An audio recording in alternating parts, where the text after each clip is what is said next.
And that's doors. This will go quicker because all those definitions are the same. Page 2. Always with my lectures that we need to speak like professionals, and those definitions on page 2 are critical. Again, you're very likely to make a good living working on doors and windows, at least partially in your career. So knowing what you're talking about is important. I have a note here, 14 of my 20 questions result from this page on this quiz. A door. There's rails and stiles. We have top rail, bottom rail, and then look at the mid rails. One's called a cross rail at the top, so you can think of that locally we call it a Christian cross. So if you think of a Christian cross, the cross member is at higher up than the middle, and so that would be the cross rail. And the bottom rail would be the lock rail. Why? Because the hand lock is right there on that rail. Then we have panels. Braden, could you just shut the library door just so people can look at that? That's exactly the same door as you can come out. That'd be a good bit. You're not in timeout yet. Those panels, both on the picture and the library door, are called panels. Yeah. If I put a piece of glass in there instead of a piece of wood, the name changes from panel to glazing. If I took those mid rails down to very small and put an OG and a putty bed on it, you could see that those are muntin bars.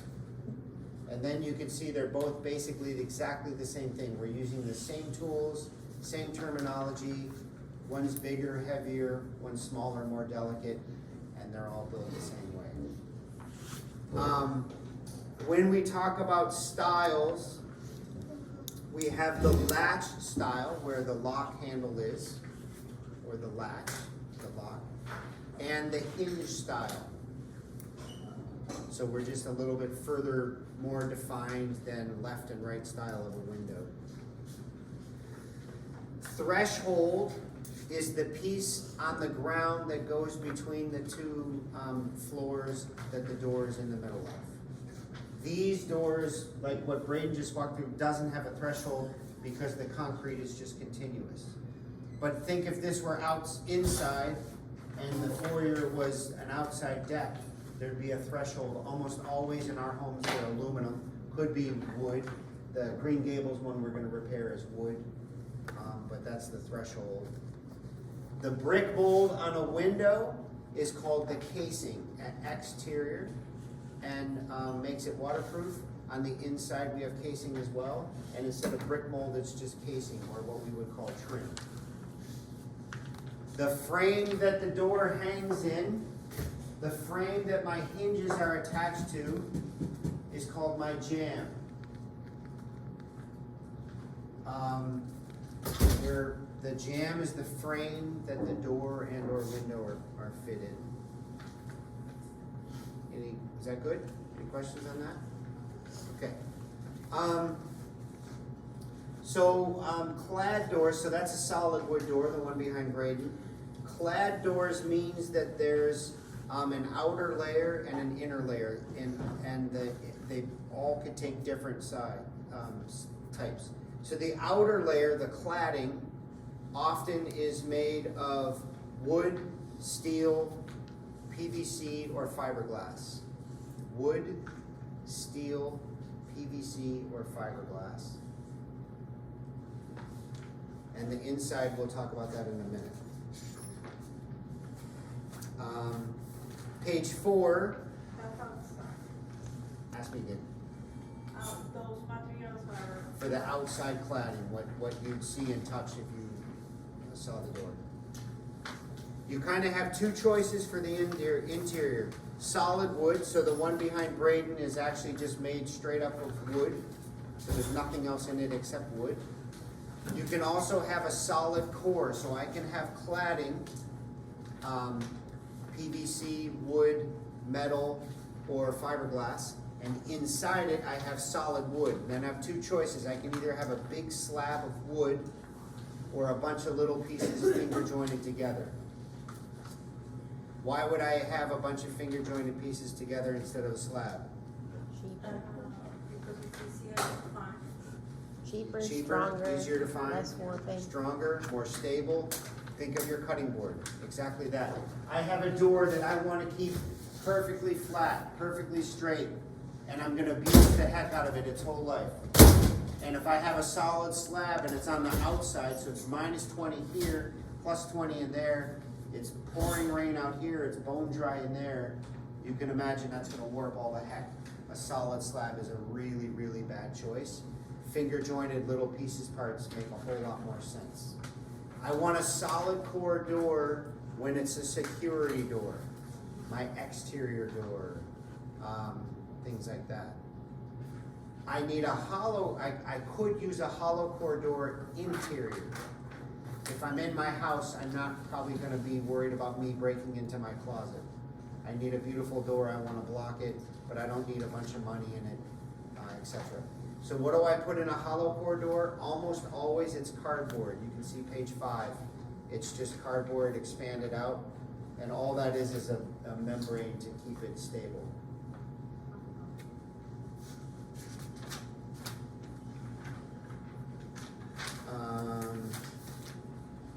So panel door, composite door 6 and 7, we covered that.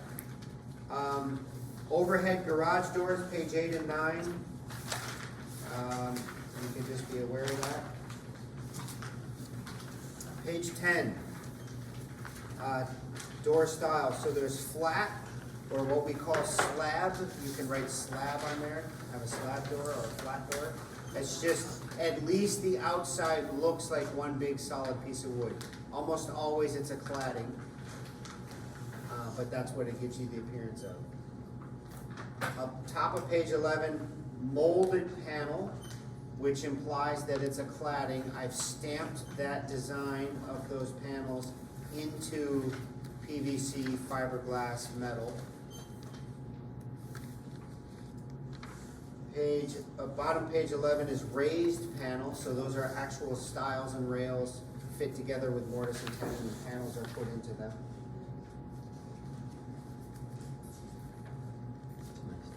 Page 12, French doors, which means they're double doors.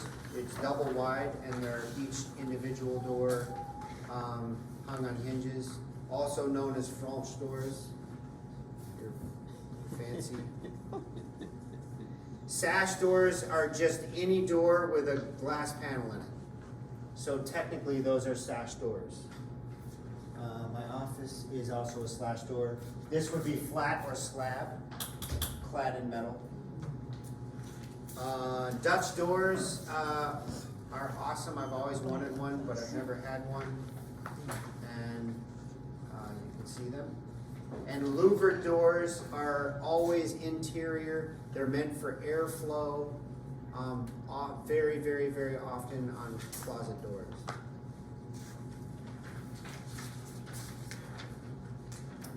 And then swing. So swing means they're on a hinge. They open in or out.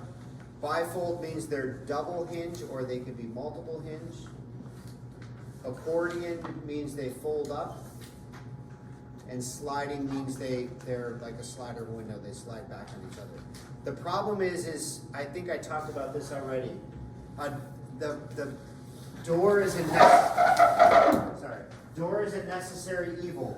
We need to have private conversations. We need to have a dust-free environment. I need this door to open and close. But the problem with that is, that means everything inside my arms is off limits. I can't put anything in there, otherwise it's gonna be right in the way. If I put a chair there, I can either use the chair or the door. I can't do both. So it's a necessary evil. It gobbles up space. Same with that door, same with those double doors, even twice as bad, etc.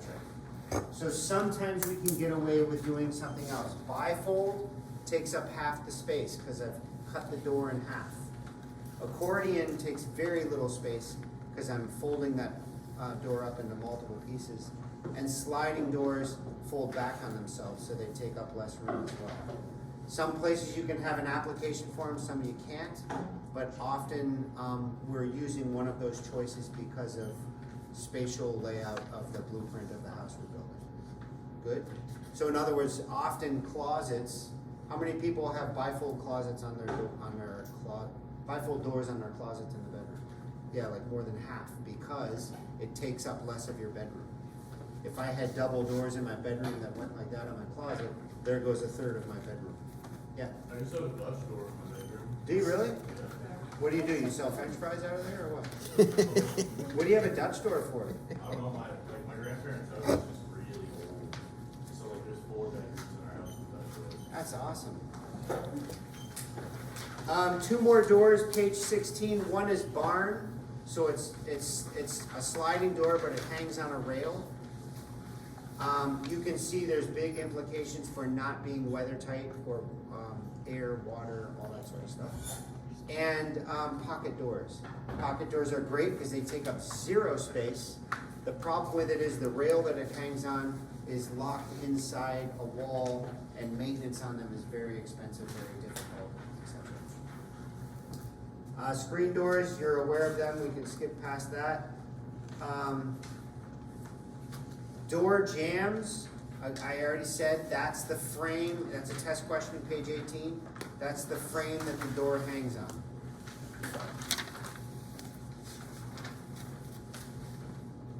Astragal, I need my door to be waterproof. So I have a double door, and if I had just the doors themselves, there'd be a gap in the middle.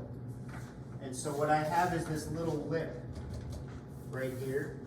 And that lip, when I shut the door, the lip catches that door and keeps it from swinging too far. And it also makes a waterproof, theft-proof gap. So it's called an astragal. I'd like you to know that.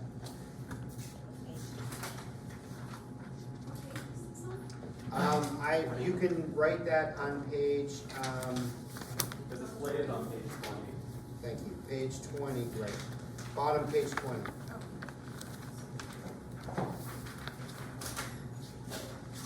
Okay, top of page 21 is going to be really important during our architectural discussions. Side lights and transoms. Green Gables, you may not remember it, but it's right up there. You're welcome to look at it. I have a door that functions, and outside of that jamb, so outside of here, are glass panes that run vertically. Those are called side lights. And then a window across the top is called a transom. You can have one or the other, or both, or none. But often on the fancier the house, you'll have both. And you'll see that quite a bit in our architectural styles. Side lights and transoms. Page 22, I want you to write down again, we talked about doors width times height. What I want you to know on page 23, I don't want you to memorize the chart, just memorize the first one. The minimum door entrance width for a modern house in code is 2 foot 8 inches wide and 6 foot 6 inches high. 2 foot 8 W, 6 by 6 high. Why I want you to know that is we're going to see a lot of doors in our architectural styles that are much smaller than that. So those doors are what are called grandfathered in. They were built long before the building code came into play. And they're code legal because they've been grandfathered in. But you're going to notice very narrow doors, often double narrow doors. And those are very key indicators of what architectural style that is. So 2 foot 8, 6 foot 6. Width times height. 24, I just want you to know, I don't want you to memorize it. Barrier-free access is the code phrase for handicap access. So not code legal for your home, but code legal for any public building like this building here. we have to have certain parameters in door spaces to allow for, barrier-free access, which you can kind of think of it as a wheelchair being able to access through a door, bathrooms, fire exits, etc. Page 25, the swing of a door, very important. So I'm gonna go to Home Depot, I'm gonna order a door for my front door, and it's gonna be width times height is the first thing I'm gonna give them, 2 numbers. First one's width, the second one's height, and then what swing it is. There's 4 different types. There's left hand and right hand. So think when I'm opening a door, when I'm approaching a door, what hand am I gonna use to open that? Naturally, my right hand wants to open this. If I use my left hand, I'm crossing over my body and it's a little awkward. So that's a right hand open. Does that make sense? Yeah, Johnny? How do you know which side of the door there's? It's when you're, it's very good question. So so I'm going to Home Depot and how am I referring to the door? It's when I'm entering that room. So I'm on the outside of that room entering into it. So it's, so this would be a right hand in swing. Because it's right-handed and it's swinging in. Where is it swinging into? The room I'm entering. If it were this door, so I'd be out here, I'd be in the hallway entering this door. This is a right hand out swing. Swinging out, and I'm using my right hand. This one's a left-handed out swing. It's swinging out from the door I'm entering in. Left hand swing, right hand swing, in or out. And it's the way, you're standing outside the room you want to get into, and you're going in like that. Does that make sense? So I'm giving 3 pieces of information. Width, in this order. Width, height, and swing. Good? We're almost done. They talk about fire-rated doors, so we can skip ahead to page 31. When I'm installing hardware, I'm almost positive everything we're gonna install, we're just gonna reinstall. So we don't have to go through the math. There may be some of you, we have some opportunities for OJT, refurbishing windows and stuff, so it may come up, but probably not as a class. Anyway, what I have is, what I want you to know is the word backset. You can write that down. And backset, I'll explain this 2 different ways. Backset is the center of the doorknob to the outside of my latch. So backset is how far back is the center of your doorknob from the edge of your stile.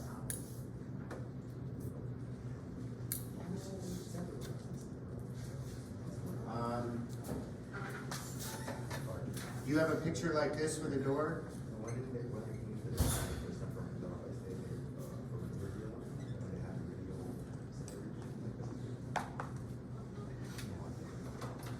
Backset is from that edge to the center of this.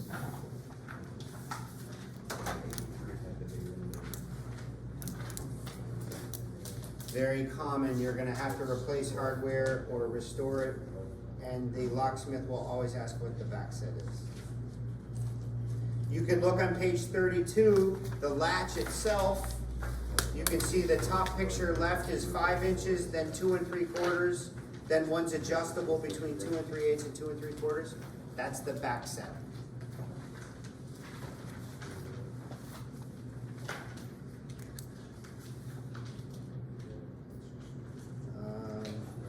Then the rest is modern hardware. Do that. And then we already covered one of the 2 pages on C. We're gonna move to part C. It's only